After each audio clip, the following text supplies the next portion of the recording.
Hey everyone, welcome back to review dramas PK. आज मैं आपको हम टीवी के ड्रामा सीरियल मोहब्बत तुझे अलविदा की सेकंड एपिसोड पर रिव्यू दूंगी। तो let's start our review. Episode के स्टार्ट में बताते हैं कि शफक जो कि शहान की न्यू बॉस है, उसके घर का सीन दिखाते हैं। उसमें उसके वालिद जो है उसकी पसंद की नहारी बना रहे होते हैं जो उसको बहुत ज़्यादा पसंद होती है। दोनों बाप बेटी का बहुत ज़्यादा प्यार दिखाया है, बहुत खुश ज़िंदगी गुजार रहे हैं वो। उसके बाद दिखाया जाता है कि शहान जो है उसकी जॉब चूँकि चली गई होती है लास्ट एपिसोड में, तो शहान बहुत ज़्यादा परेशान होता है। तो शहान की जॉब की जाने की वजह से उल्फत भी बहुत ज़्यादा परेशान होती है। तो शहान उसे कहता है कि मैं तुम्हें कभी भी खुशी नहीं दे पाया, मैं तुम्हें कुछ भी नहीं दे पाया, मैं एक नाकाम शख्स हूँ। इस पर उल्फत उसे बहुत हौसला देती है और कहती है कि मेरे लिए तुम सब कुछ हो, तुमने मेरे लिए सब कुछ किया है। अगर हालात इस तरह के हो गए हैं तो कोई ऐसा मसला नहीं है, मैं तुम्हारे साथ बहुत खुश हूँ। इस पर शहान कहता है कि ये घर भी गिरवी पड़ा हुआ है, मेरी वालदा का इलाज भी प्रॉपर नहीं हो पा रहा क्योंकि हमारे पास इतने पैसे नहीं हैं, तो मैं कुछ भी नहीं कर सका, मैं ये हूँ मैं वो हूँ, मतलब इस तरह की बातें करता है कि मैं बिल्कुल नाकाम इंसान हूँ। इस पर फिर उल्फत उससे बहुत ज़्यादा हौसला देती है और उसे कहती है कि कल मैं आयत करीमा का घर पर ख़त्म रखूँगी और अल्लाह के कलाम की बरकत की वजह से सब कुछ ठीक हो जाएगा, तुम्हारी नौकरी तुम्हें दोबारा मिल जाएगी। उसको मुकम्मल हौसला देती है। इस पर शहान बहुत ज़्यादा खुश हो जाता है। उसके अगले ही दिन दिखाते हैं कि उल्फत जो है आयत करीमा का ख़त्म रख देती है, अपनी सब फ्रेंड्स को और मोहल्ले की औरतों को इकट्ठा कर देती है और वो आयत करीमा पढ़ना शुरू हो जाते हैं। उसी दौरान दिखाते हैं कि शहान को एट उसी टाइम सेम टाइम पे जो है पढ़ते पढ़ते ही दौरान में शहान को कॉल आती है उसके पुराने ऑफिस से कि आपको वहाँ पर बुलाया जा रहा है। इस पर वो बहुत ज़्यादा खुश हो जाता है और उसके दिल में उम्मीद पैदा हो जाती है कि शायद मुझे दोबारा से नौकरी मिल जाएगी। तो उससे पहले मैं आपको ये बताती चलूँ, बाकी रिव्यू बताने से उसको करने से पहले कि आप प्लीज़ अगर हमारे चैनल पर नए हैं तो इसको सब्सक्राइब कर लीजिए और अगर आपको वीडियो अच्छी लगे तो इसको प्लीज़ लाइक कीजिए और इसको कमेंट कीजिए और शेयर कीजिए। अच्छा जी, उसके बाद दिखाते हैं कि शहान जो है वो पहुंच जाता है अपने पुराने ऑफिस। ठीक है, उसके बाद जब वो घर आता है तो अपनी उल्फत को सारा बताता है कि मुझे दोबारा से उन्होंने जॉब पे रख लिया। इस पर उल्फत बहुत ज़्यादा खुश होती है और उसे कहती है ये सिर्फ आयत करीमा की बरकत की वजह से हुआ कि तुम्हें जॉब जो है वो मिल गई है।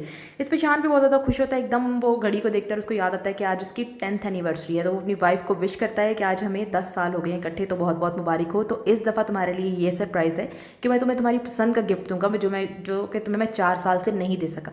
इसमें यह दिखाया गया कि 4 साल से उसने वादा किया हुआ था। उल्फत को कोई झुमके पसंद थे जो कि 78,000 के थे, लेकिन शाहान उनको अफोर्ड नहीं कर पा रहा था। तो इस दफ़ा उसने सब पैसे जमा करके रखे हुए थे कि वो उल्फत को वो गिफ्ट देगा।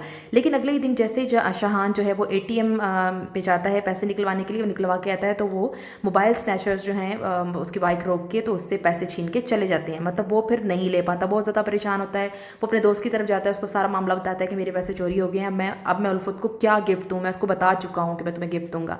इस पर उसका दोस्त कहता है कि ये तुम्हें दिन मिस नहीं करना चाहिए, मैं तुम्हें सेम वैसे डिट्टो जो है झुमके ला देता हूँ। वो अपने फ्रेंड को जो है शाहान को वो झुमके ले आता है जो कि उसके बिल्कुल कॉपी होते हैं, उल्फत को जिस तरह के झुमके पसंद होते हैं बिल्कुल गोल्ड जैसे होते हैं, वो उसको ला देते हैं। उसे कहते हो कि तुम उसको गिफ्ट कर दो, उसको नहीं पता चलेगा, और जब तुम्हारे पास पैसे होंगे तुम उसको जेन्युइन ओरिजिनल जो है वो गोल्ड की गिफ्ट कर देना।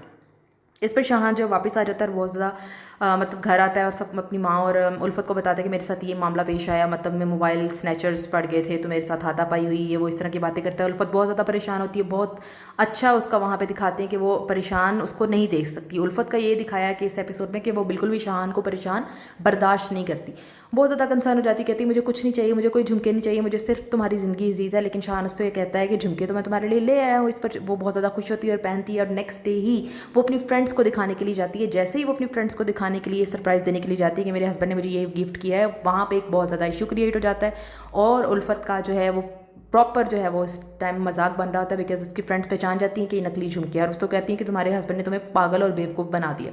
इस पर वो रोती हुई वहाँ से निकलती है और घर आके भी बहुत ज़्यादा रोती है। और शाहान जब घर आता है तो उन दोनों के आपस में वो झगड़ा होता है और उल्फत से कहती है कि अगर तुम मुझे इस साल भी ना देते तो मुझे कोई फ़र्क ना पड़ता, पिछले 4 साल से भी तुम मुझे नहीं दे रहे थे, लेकिन एटलीस्ट मुझसे झूठ ना बोलते, तुमने मुझसे झूठ बोला और मैं उस चीज़ को सच समझी। तो वो बहुत ज़्यादा परेशान होती है और अपनी पिक्चर जो है दोनों की जो कंबाइन पिक्चर होती है उसको ज़मीन पर गिरा के तोड़ देती है फ्रेम को, और बहुत ज़्यादा रोती है और कहती है दफ़ा जो तुम यहाँ से, मुझे तुम्हारी शक्ल भी नहीं देखनी, बिकॉज तुम एक झूठे इंसान हो।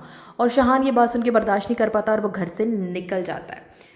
फिर यही एपिसोड जो है वो एंड हो जाती है। उल्फत रोती भी दिखाई है उन्होंने, वहाँ पे एपिसोड एंड हो जाती है। नेक्स्ट एपिसोड में क्या होगा ये जानने के लिए आप हमारा चैनल जो है उसको सब्सक्राइब कीजिए, वीडियो अच्छी लगे तो प्लीज़ इसको लाइक कीजिए, बिकॉज हम आपको ईच एंड एवरी सीन जो है जो भी ड्रामा में हुआ होता है वो हम आपको डिटेल से बताते हैं। So thank you so much for watching it.